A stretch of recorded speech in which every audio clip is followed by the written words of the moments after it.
All right, it is the Sports Mashup number 51, February 16th, 2022, Wednesday, the day, and we are officially out of the NFL season. So that's come to an end, and no more NFL for a long time, which is unfortunate, but there's other things to fall back on, such as the NBA trade deadline day.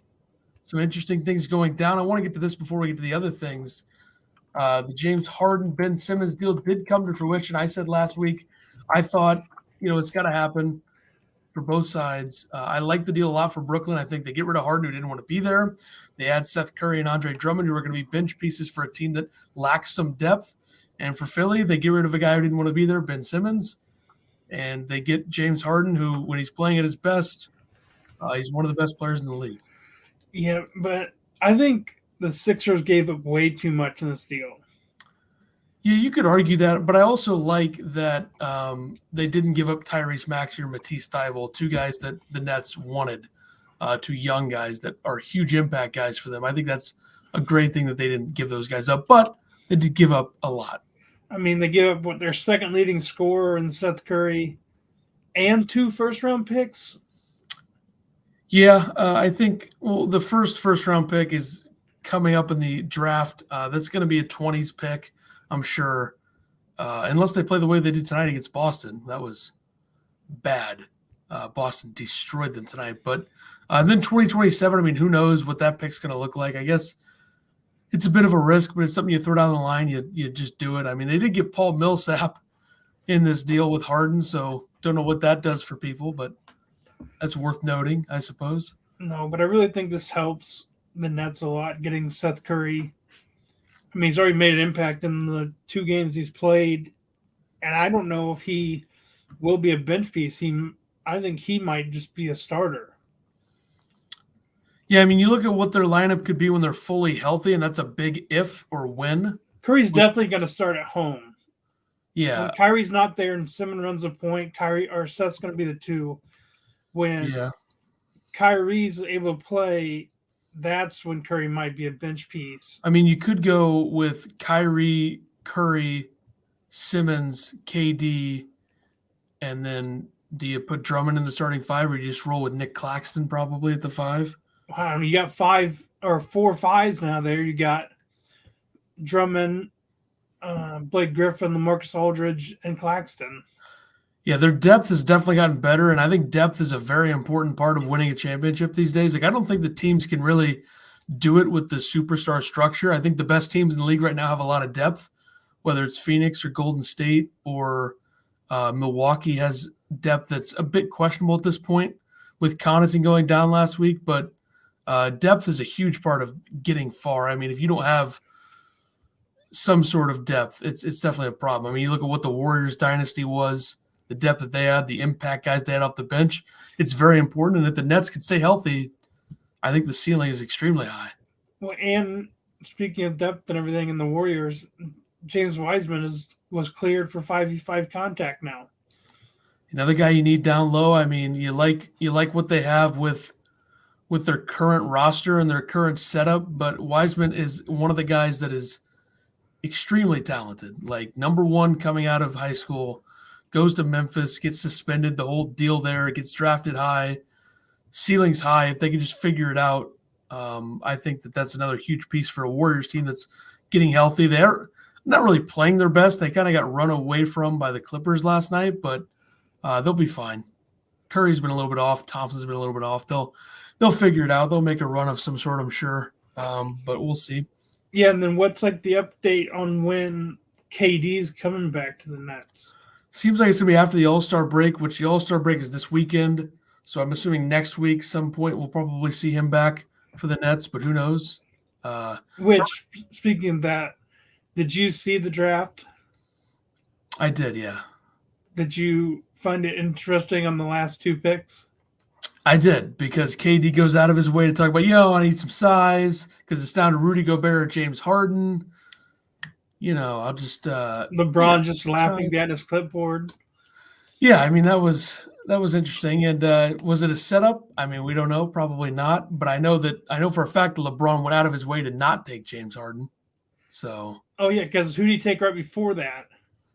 I don't remember the name. I don't know. But I'll say this about the Warriors real quick, or the Nets. Remember, Joe Harris has not played for this team this season. A big shooter off the bench. They've had to replace him. I think Curry's a good replacement for him. Joe Harris, highly paid to not play this season. So. Yeah, I think Curry handles the ball better than Harris and Yeah, can kind of create his own shot. And also, Harris is a better defender. Yeah, Harris is more of like a run off a screen or catch and shoot. Yeah. Yeah, he's more of a guy that sits in the corner, where Curry can run up the screens and do that and kind of create a shot a little bit more. Yeah, another surprising trade. Spencer Dinwiddie and Davis Bertans was a terrible contract to the Wizards, to the Mavericks from the Wizards for Kristaps Porzingis and a 2022 second-round pick. So I think the thing between Luka and Porzingis was probably real. I don't think Luka enjoyed playing with him, and now he's already run out of town. And the Knicks can finally say that they won a significant trade. Congrats to the Knicks winning the Porzingis deal. Pretty good stuff. Yeah, because he got there hurt, then kept getting hurt repeatedly. Yeah, I mean, disastrous trade by Dallas, and good thing for them. They still have Luka, one of the best players in the league, and Dinwiddie's a very solid point guard, and Bertans is way overpaid, but I'm sure he can have an impact in some way for them. Other than that, I don't see too much that's worth talking about. I mean, Marvin Bagley did finally get traded from Sacramento to Detroit, so we'll see if he can figure out his career there. Surprisingly, Dante DiVincenzo ending up in Detroit, or ending up in Sacramento from Milwaukee. So that's interesting. The Suns, a couple of swift moves. They moved Jalen Smith, who they, for some reason, wasted a lottery pick on in 2020 to Indiana, bring Torrey Craig back, who was on the team last season. And then they traded Aaron Holiday, or they got Aaron Holiday from the Wizards for cash. A couple quality bench moves for them. And, that's about it in the trade front. Not too much, but they did have the Harden deal, which was a big deal, obviously. So there you go. Shout out to the NBA. NFL season over. Rams win the Super Bowl. Good game. Questionable penalties at the end. I mean, the fact that they weren't calling anything the entire game was a great thing until they decided to insert themselves. So yeah, like the fact that first touchdown to Higgins wasn't reviewed or anything. Yeah, that was a bad one. I mean, he did. I mean, I'm not the biggest fan of Ramsey, but he did grab Ramsey's face mask and totally turn his body. Yeah, it was definitely a penalty and a miss. But you can't really compare that to the 3rd and goal play. That play was BS. The one on Logan Wilson, who had a great game, by the way. Just because I think these refs think that a linebacker cannot cover a good receiver. I mean, he was in the right position. He caught him on the break, reached in front around him, didn't touch him, and hit the ball and gets a flag. Just an absurdly bad call. Terrible. But, I mean, the Rams got it done. Aaron Donald wins the Super Bowl. Some stuff being said about maybe him retiring. I mean, wouldn't surprise me. He's made a lot of money. He's done a lot in this league, and now he has a championship. He's 3-time Defensive Player of the Year, 7-time All-Pro. Wouldn't stun me to see him hang him up. Yeah, I mean, out of the 7 of the last 10 Defensive Player of the Years have been Aaron Donald or one of the Watt brothers. Pretty good, I would say. But, I mean, Stafford did things when it mattered. That no-look pass, obviously unbelievable on the last drive. The worst is I saw an image from the end zone on the last play that the Bengals had, and Ramsey was on the ground and Jamar Chase was wide open. But it just goes back to the Burrow didn't have enough time. The Bengals offensive line. I mean, that was it's one of the rare things in a big game where the number one thing that's talked about in leading up to a game actually happens. Like the Bengals offensive line they just were no match. So now if you're the Bengals, you got Burrow on his rookie contract, you got cap space. Because of that, you got to fix the offensive line.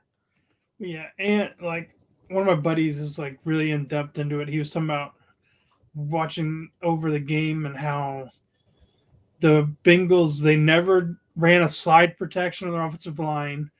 They made it a thing just to do heads up guard on defensive tackle the entire game, and it killed them. Yeah, I mean, they had no answer for Aaron Donald. They had no answer for Von Miller. And that's why if you're the Rams, you go all in. You bring in Von Miller, you bring in Stafford, you bring in Odell. I know Odell had an early touchdown, then obviously the torn ACL, which is unfortunate and really brings up a bigger point of why the hell do they still have so much turf in the NFL?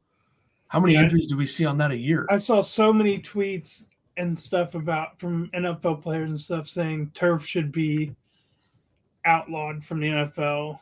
It should.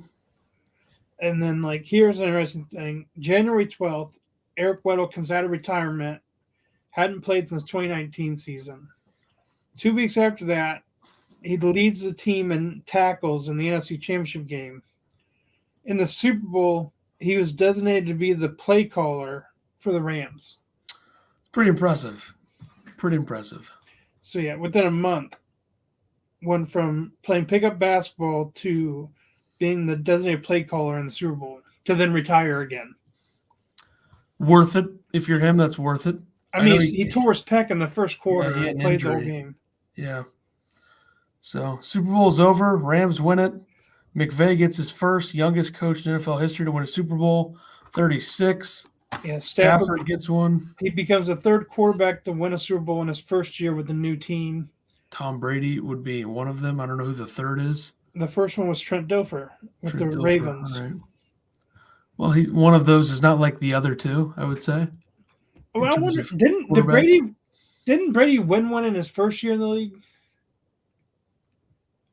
I don't think so. I thought that was a few years after he came in.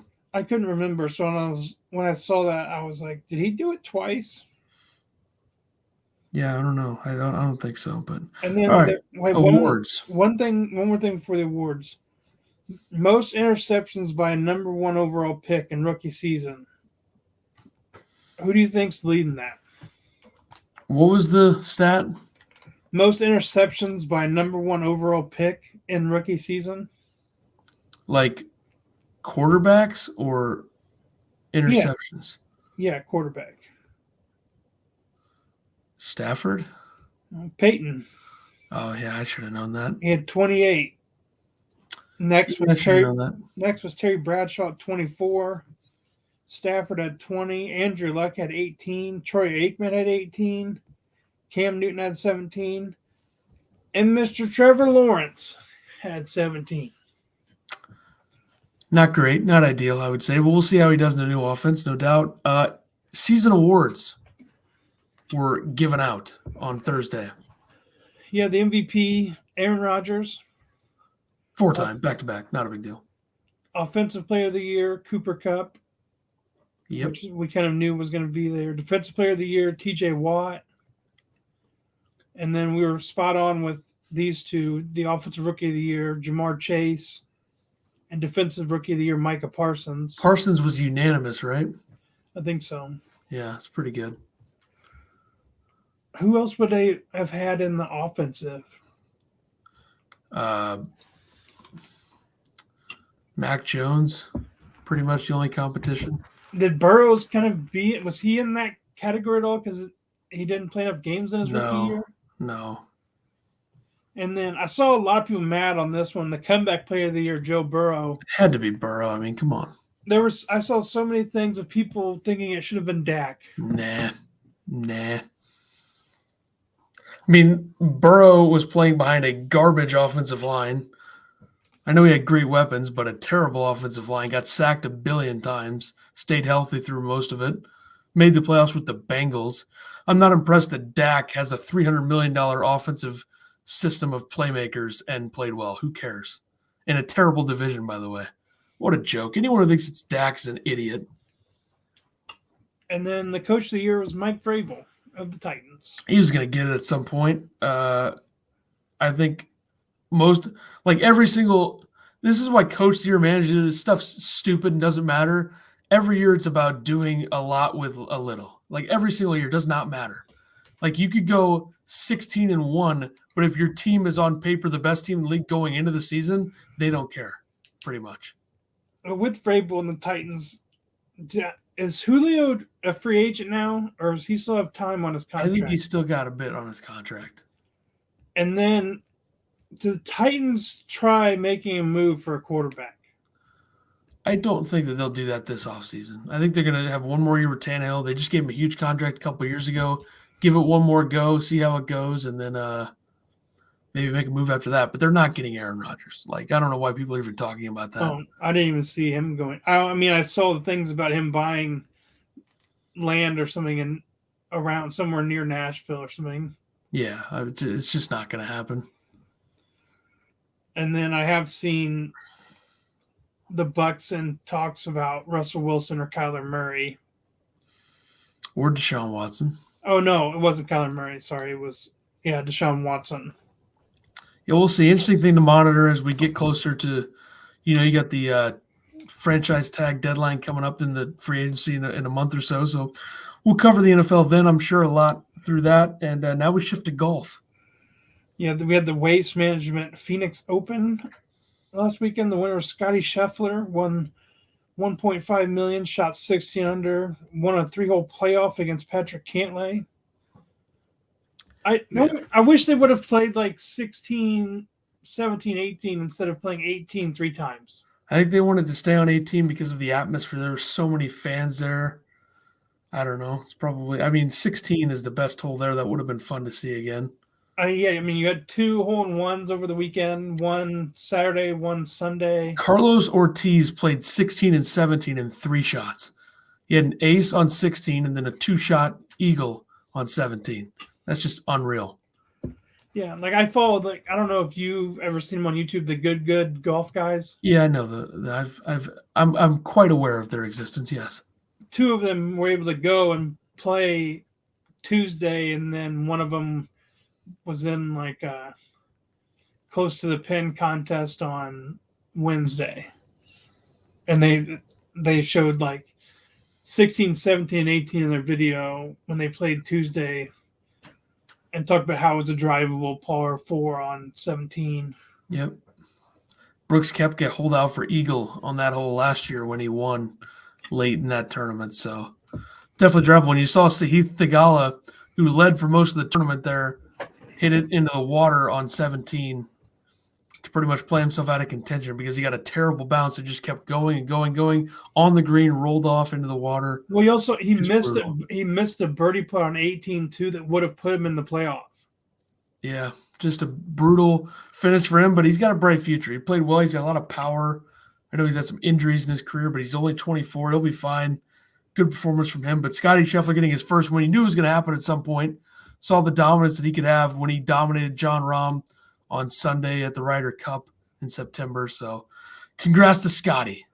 Yeah, I was rooting for Cantlay just because I had him picked. That's fair. I just wanted to see Scotty get his first. So yeah, no doubt. This weekend you have the Genesis Invitational defending champion Max Homa who's been completely disrespected in the odds, by the way. Max Homa, his odds to win this is ridiculous. Absurd. It's at the Riviera Country Club in Pacific Palisades, California. I mean, Max Homa won this tournament last year. Every tournament in California he shows up for. He finished tied for 14th last week, so he's not playing bad golf. Yet he's like 20th in the odds to win this thing. I mean, the blatant disrespect to our guy, friend of the show pretty much, Max Homa, is ridiculous. I mean, maybe they know something that we don't. Well, he's going to win probably again if I had to guess. So I mean, our biggest golf fan of the show is Kevin Kisner. Yeah, but I think Homa's in the top 5 on that list. I would throw him on. I'm trying to get Patrick Cantlay on board because I keep picking him. All right, we'll get him. We'll get him in the mix. But all right, let's go to college hoops. The new AP Top 10. Gonzaga up 1 to number 1 for their third stint at number 1. Auburn drops 1 to number 2. Arizona up 1 to 3. Kentucky up 1 to 4. But they also just lost to Tennessee. Yep. Bad. Yeah, not close. Purdue dropped 2 spots to number 5 after losing to Michigan last Thursday. Yeah. Kansas up 2 to number 6. Baylor up 3 to 7. Providence up 3 to number 8. Duke down 2 to number 9. And our favorite team in college basketball, Villanova, back in the top 10, moving up 5 spots. Did just beat number 8 Providence tonight on the road, so they are going to move up again. Illinois up 1 to number 12. And we did talk about this last week that I said Arkansas, since they weren't ranked last week, they would be this week. They're ranked 23rd now. Yep. Even like who was it they beat beginning of last week? Auburn. Yeah, and then they lost Saturday. I think it was Saturday to Alabama. Yep, close game. Yeah, and I'm pretty sure that was at Alabama. Yeah, Alabama's back in as well. I believe they're 25th.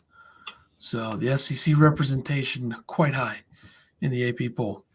Yeah, now Tennessee has to play Auburn, I think, this weekend. And Kentucky plays Alabama.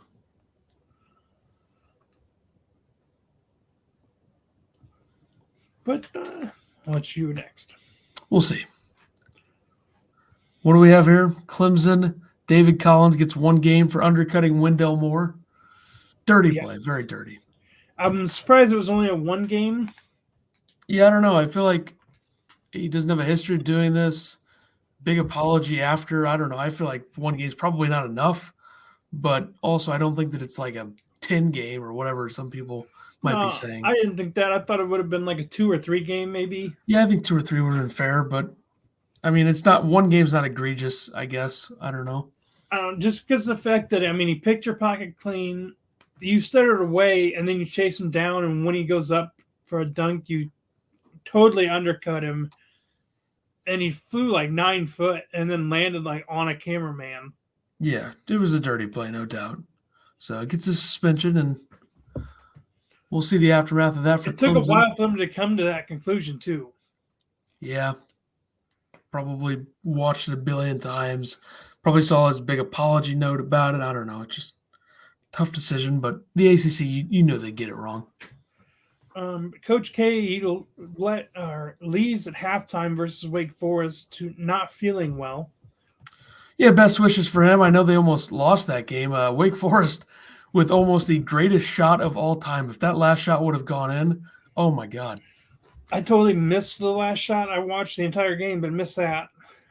But they were up 19 at one point. I mean, this guy was like Patrick Mahomes rolling to his right, throwing it from the entire length of the court, and it hit off the backboard and the rim. But the dunk that Mark Williams had. Put-back dunk that they said was originally a goaltending, and they counted it. Big-time play. Yeah, the one who had the worst angle, he's on the baseline to Mark Williams' right, so he couldn't tell, where the ball was. The other 2 refs were counting it and running down the floor, and that guy's waving it off. Yeah, you knew that they'd F it up somehow, but big-time play. And ESPN /Phil Knight are expanding Phil Knight tournaments to 4 events starting next year. 2 8-team bracket-style tournaments for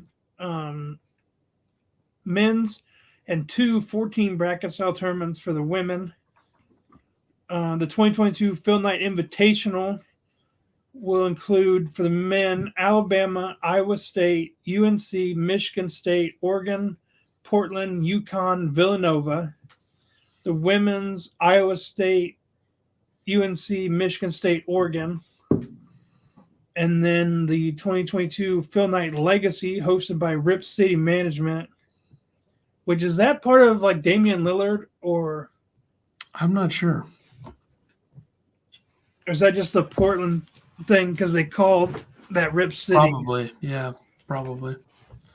And Phil Knight's a big Oregon guy. But the NCAA men's in that is Duke, Florida, Gonzaga, Portland State, Oregon State, Purdue, West Virginia, and Xavier. And it's a couple of great fields. And the women's in that one is Duke, Iowa, UConn, Oregon State. Yeah, I mean both fields for those men's are definitely very good. And the women's one, you get Iowa in the mix, UConn in the mix. Pretty good stuff. Yes, get to see our girl Caitlin Clark, big fan of the pod. Another friend of the show, yeah, no doubt. All right, let's do MLB. Oh, wait, there's nothing going on because of the lockout. I did see Entire they sport proposed. sucks. I did see they proposed something to cut minor league spots. Yeah, there was something about that, but it's just the whole thing's a joke. God, it's so annoying. I don't think we're gonna get a season at this rate, so we'll see. Yeah, so I mean, after college basketball, we're not. NHL playoffs. That's it until football comes around again.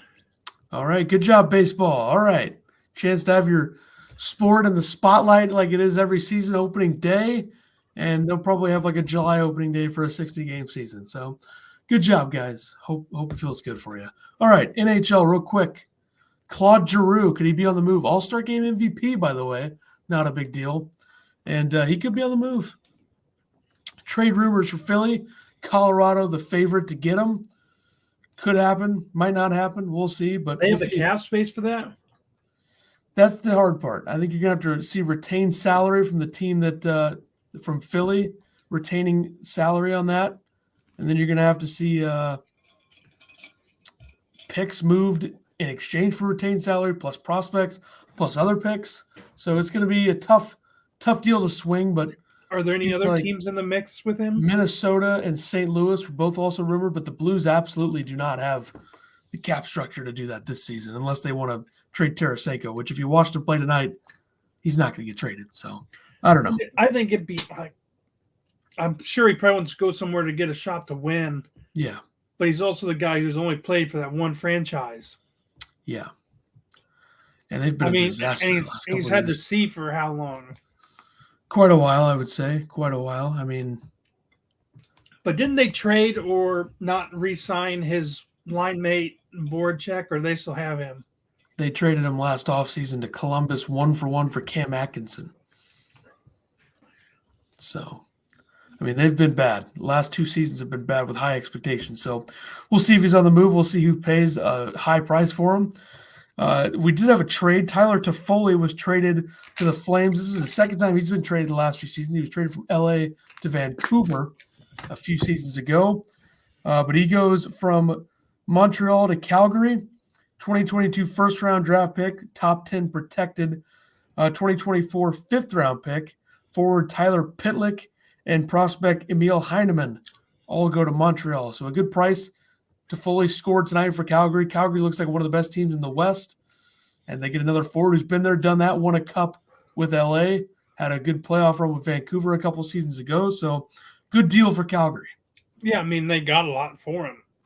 Yeah, Montreal did well here, I think. They're asking a lot for a lot of their players. You look at a possible Ben Sherratt deal. I mean, they want a lot for him, so we'll see if they swing that deal. But good trade here, I think, for Calgary to add to an already loaded forward group. When's the trade deadline for the NHL? March 21st, I believe. So still a while to go. Pretty late deadline. I don't really know why. Are there any trade rumors between or around either of our teams? Other than Giroux for the Blues and Ben Sherratt, who's a defenseman, I haven't seen much around Boston. I mean, I don't really know what they would add. I feel like. Well, I keep seeing like Jake DeBrusk. Yeah, he's a guy that could be on the move. I wonder if they're in the mix maybe for Chikrin from Arizona. I saw at one point they were talking with Dallas. Klingberg, yeah. Yeah, Klingberg and for DeBrusk. I think Boston will probably look at some defensive upgrades, and Chikrin and Klingberg would be swinging for the fences, no doubt. But get somebody with McAvoy, and who knows what could happen. Your boy Sidney Crosby tallying his 500th career goal fittingly against the Philadelphia Flyers. So say what you want about Crosby, but a guy who lived up to the hype. I mean, he was supposed to be the number one pick, talked about for like 5 years before he was drafted, and he's had a Hall of Fame career. There's no denying it, whether you hate him or not, which you do. He's been great and gets his 500th career goal. Yeah, because he's definitely my guy. You love him. All right. Betting picks. College football. Have you seen this Georgia running back, or he's going to be a Georgia running back, Branson Robinson? I have not. Just Google him real quick. Let's see. He's 17. He benches 415, I did squats see that 615, video. Yeah. deadlift 720. But I don't know if this will show on the camera. Look at how big. Look at him. How the hell is that guy in high school? I think is the big question. And the fact that he's only 17 I mean, that is absurd. and going to Georgia. He's the 4th ranked running back in his class, so got some things to work on, I'm sure. He's behind Nicholas Singleton, who's going to Penn State, Emmanuel Henderson going to Alabama, and Raleek Brown going to USC. I mean, the only thing I like to think of is he's not the fastest back, but Probably. he's definitely the strongest back. Yeah, there's no doubt about that. I mean, that is ridiculous. All right. I went 7-4 last week. I am now 346 and 279 on the year on the show. I guess it's almost been a year, but I went 5-6. All right. Golf, I had tied 8, tied 14th, a second, and a tied 60th. And your boy, Spieth. Yeah, he struggled a little bit, no doubt. He can't put 2 weeks back to get Did win the Super Bowl, though. I didn't get that right. I fell into the definitely- Rams trap. And That I should knew have been it. like 5 points. We could have instituted that, but we didn't. Maybe next year we'll do that for the Super Bowl. No doubt. All right. Genesis Invitational this week. Riviera, great tournament every year. Palisades, California. Max Homa, the defending champ. Who are you picking this week? My 3 golfers to win are Colin Morikawa at plus 1,800, Rory at plus 2,200, and Matthew Fitzpatrick at plus 3,500. Love the Morikawa number, plus 1,800. I like that as well. Rory McIlroy, plus 2,200. And give me Max Homa. Why the hell is he plus 5,000? Defending champ. In hindsight, maybe I should have gone top 5 or top 10 just to kind of try to, sandbag that a little bit. But whatever. To win plus 5,000. Defending champ, like I said, Max Homa, friend of the show. Got to pick him. I sandbagged with my top 5 pick, putting Patrick Cantlay there at plus 230. Nothing wrong with that. What about top 10? Another sandbag because I like him. Hideki Matsuyama plus 180. Finish top 10. Another good pick. I'm going to take Zalatoris to finish top 5 plus 550. Played well a few weeks ago. Probably should have won. Torrey Pines at the Farmers Insurance didn't get it done. And then Cam Smith with a great finish to last season, plus 200, top 10. I like that number, so I'll take that. We got NBA Pick'em Wednesday night games. Who do you like? Pistons at Celtics, taking the Celtics, and then the Trailblazers at the Grizzlies, taking the Grizzlies. I also like the Celtics over the Pistons. And give me the Knicks over the Nets. I believe that's an MSG, right? So no Kyrie. Yes. Well, either way, it wouldn't I'll be. take the Knicks. Oh yeah. Either way. Yeah. Because of stupid news. Because I was gonna pick that game, and then I was like, wait, Kyrie's not there, no KD. Yeah, I bet good money by the playoffs Kyrie can play at home. I would bet good money that happens. So we'll see. NHL picks. Taking the Panthers plus 115 over Carolina. And I'm taking the Ducks plus 160 over the Flames. I know I've been picking against the Flames, and they've been winning, but they got to lose at some point. And I like these odds. That's fair. Give me the Golden Knights minus 110 against the Avalanche, and then give me the Panthers as well, plus 115 over the Hurricanes. All right. I mean, we also only have 4 games tomorrow. Yep, only 4 to pick from. So last thing, college hoops. I'm assuming we're starting on Thursday still. Yep. So who do you like Thursday? I'm taking Austin P at Murray State, taking Murray State, and Washington at USC, taking USC. All right, give me Michigan over Iowa. Iowa's offense has been an absolute wagon recently, but Michigan, I think, can get under their skin a little bit. They give me a little bit of an upset in the Summit League. Oral Roberts, who I believe is 3rd in the league, over the number 1 team, North Dakota State, on Thursday. I'll take that. What do you got Friday? I went a little Ivy League for my first game. Penn at Yale, taking Yale. And out of the Atlantic 10, Richmond at VCU, taking VCU. All right, I'll take St. John's to beat Butler. A much-needed win for St. John's to keep somewhat of their hopes alive. I don't think they have much hope to make the tournament, but throw them in there. And then give me a little Horizon League action, Northern Kentucky to beat Detroit Mercy on Friday night. Saturday. Iowa at Ohio State, taking Ohio State. And then Southeast Missouri State at Morehead State, taking Morehead State. All right, I'll take Texas Tech to double up Chris Beard and beat Texas again. And then give me BYU with a little bit of an upset in the West Coast Conference. BYU's really struggled. St. Mary's has been the second best team in the conference behind Gonzaga, so I'll take them. And that'll do it for us. You had, what was your first game on Saturday? Texas Tech over Texas. That's what, 11 versus 20? Yeah, I believe so. But Texas winning against Oklahoma tonight. All my basketball games, including the NBA, I picked the home team in every game. That's fair. Tough to win on the road. Bet on the home team. All right. That'll do it for us. We'll be back next Wednesday on February 22nd for number 52. We'll see you then. The Sports Mashup. 23rd. Got the date wrong. Son of a. All right. Number 52 next week. We'll see you then. Deuces.